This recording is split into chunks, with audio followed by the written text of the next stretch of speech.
Well, good morning, world.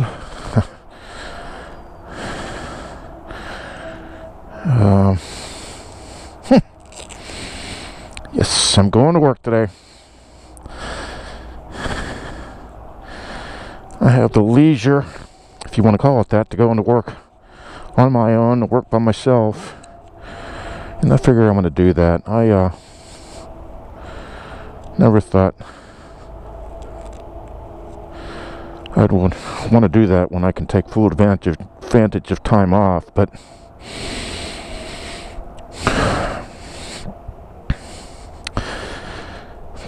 these are crazy times. This is my pony, my Pittsburgh pony, riding for Mission 22, baby. Mission 22 in the thin blue line. Yes, sir. Riding for God. Got my wingman's cap right here. There he is, Tori, my beloved. I love the way this baby purrs.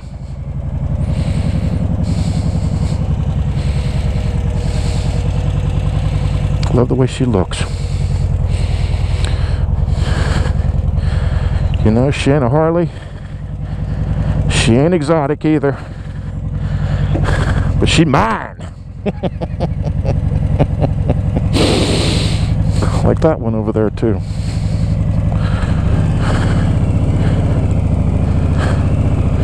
And my little Honda. It's inside the garage. My shadow.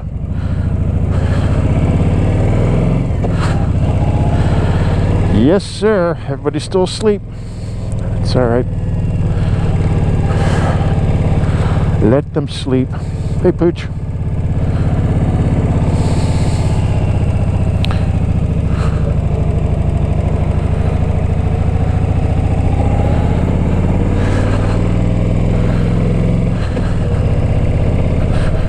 Oh, yeah.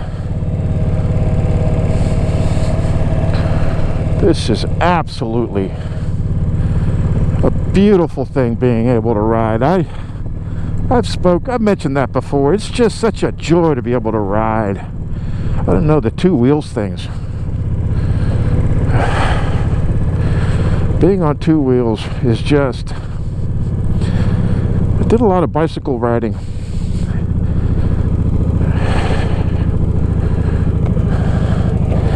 Did a lot of bike riding in my time. My brother-in-law, who did a little bit of bike riding himself, once took me out and was surprised. I guess he was surprised by my stamina. You know, I guess he figured this little short-legged Mexican dude wasn't going to keep up with him. But this little short-legged 5'8" Mexican dude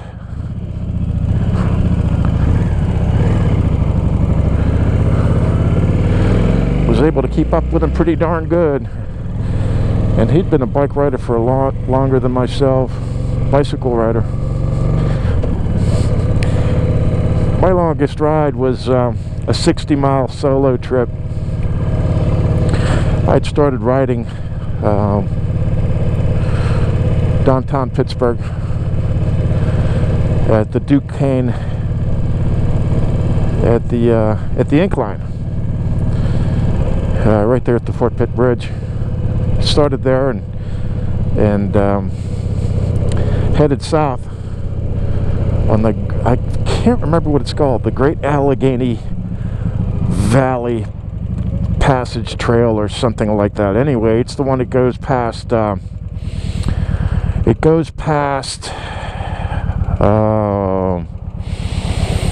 waterworks or the waterfront. It goes past I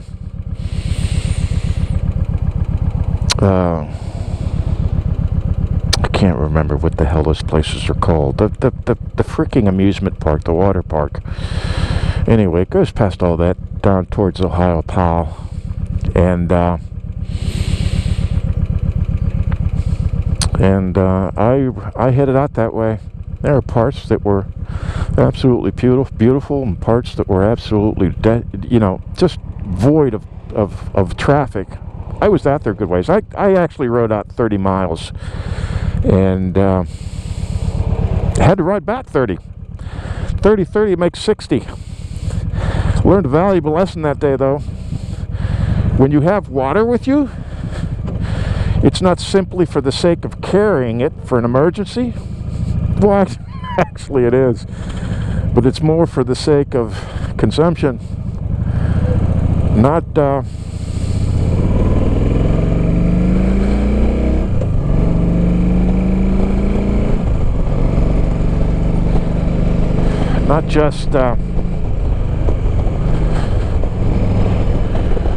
just for the sake of having it like a spare tire. I learned, like I said, a very valuable lesson that day. Hydration, hydration, hydration. I was always told that, but you know what? It never seemed to sink in.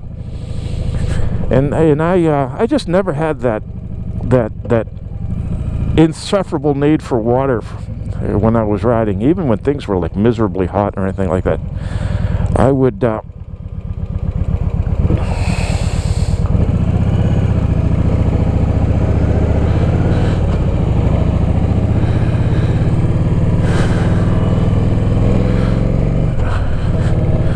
I'd be able to ride for miles without any kind of water intake. And I actually managed to do that on that 60-mile trip, at least till I got to mile 40 at the 10-mile rebound of my ride. That's when my legs locked up. It scared the shit out of me. Yes, sir. Me, clueless me, didn't have the foggiest idea what was going on. What happened was at mile 40, it was a sweltering hot day, sunny, beautiful. I was perspiring like crazy, and of course, ironically, you don't need to urinate when you're perspiring like crazy like that, because everything's just coming out of your pores. But I'm a late learner. I'm one of God's special needs children who just doesn't get it half the time. Yeah, but at mile 40,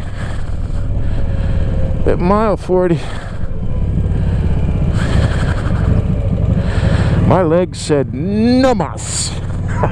No mas. No more. And I got off my bike because I couldn't pedal anymore and I could barely walk.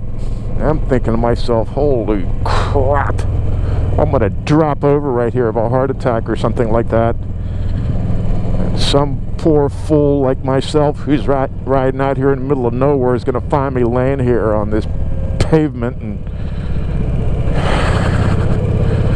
call EMS or something. Anyway, I decided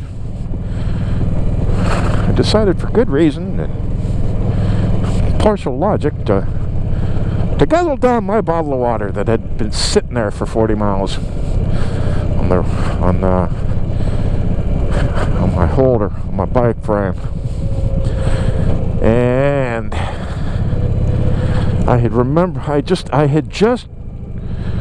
just been past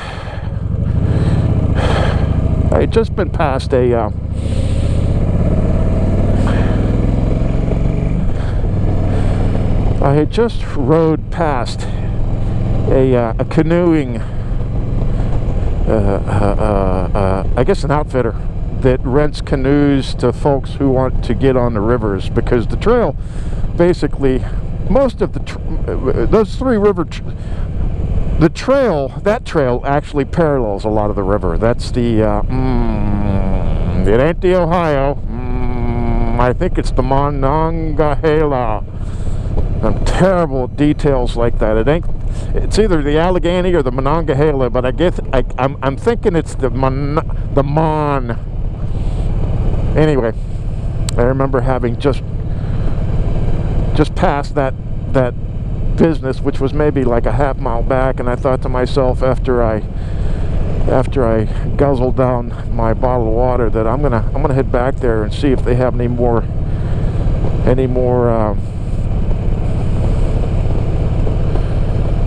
liquids. And I got back there. I don't remember if I rode or I walked, but I got back there, and there was this one dude that was working there. He was a recent college graduate, and he was pretty sympathetic, nice guy. Interesting conversation with him. But anyway, he had a beverage machine there, and I think I bought myself three iced teas, unsugared, because I'm a diabetic, a type 2, and quickly guzzled those 3 down.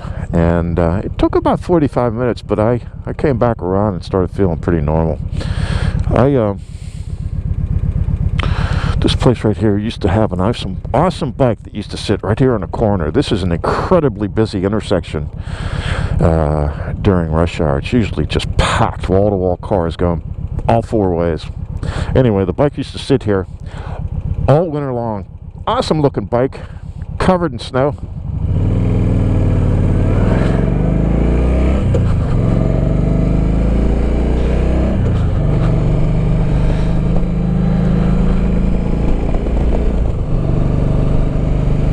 And getting back to my story, sorry for my my drifting. I'm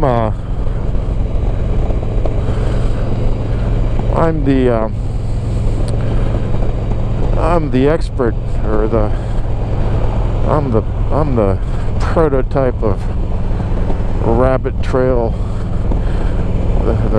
the beagle that drifts off the rabbit trails at the drop of a dime. Anyway,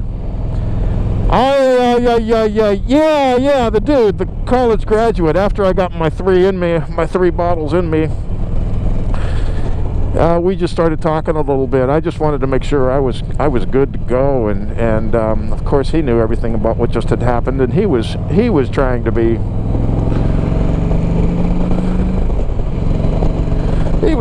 as empathetic as he could be.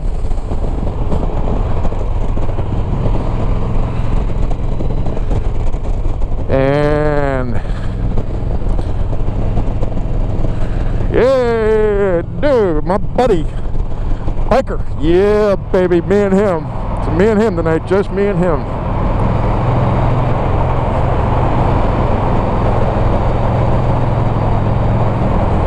What should I get? Bagels or bakery French rolls?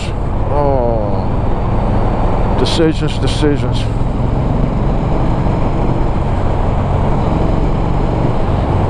I think I'll go for the French rolls.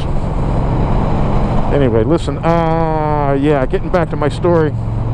The college grad. As I've mentioned many times before, I used to work as a volunteer chaplain at the county jail here in Pittsburgh. It's right over there. You can't really make it out unless you know what you're looking at, but I'm gonna drive right by it. And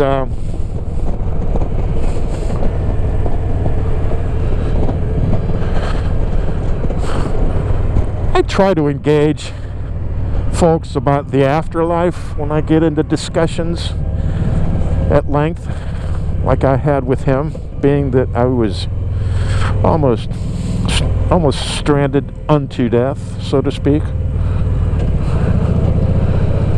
And I was talking to him, and just, nothing heavy. I know people that get into heavy and boom, they just nail people, and just like crazy, like they just like get nutty with the dumping the whole load, so to speak, the whole dump truck at one moment, instead of leaving a little bit here, a little bit there. But anyway, I was talking to him about things that were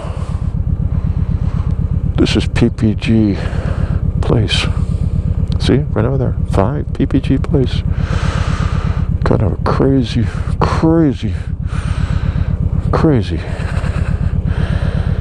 construction. Cool looking, huh? There's a whole block of these. That way, see?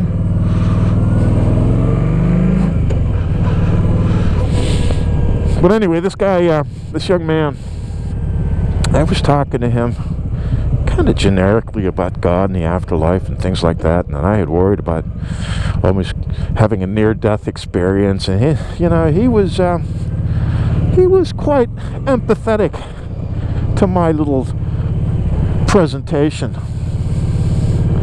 I guess he had thought about it quite a bit as an employee there at the outfitter, because not only did they rent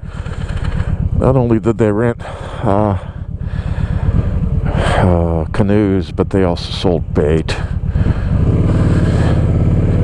And he told me that he had thought many times about the horror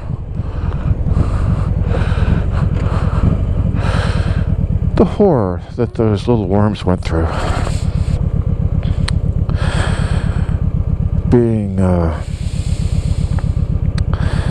placed on hooks and thrown into the river to bait and fish. He didn't say anything about the fish being hooked, or the fish being hooked. He had a lot to say about the worms being hooked.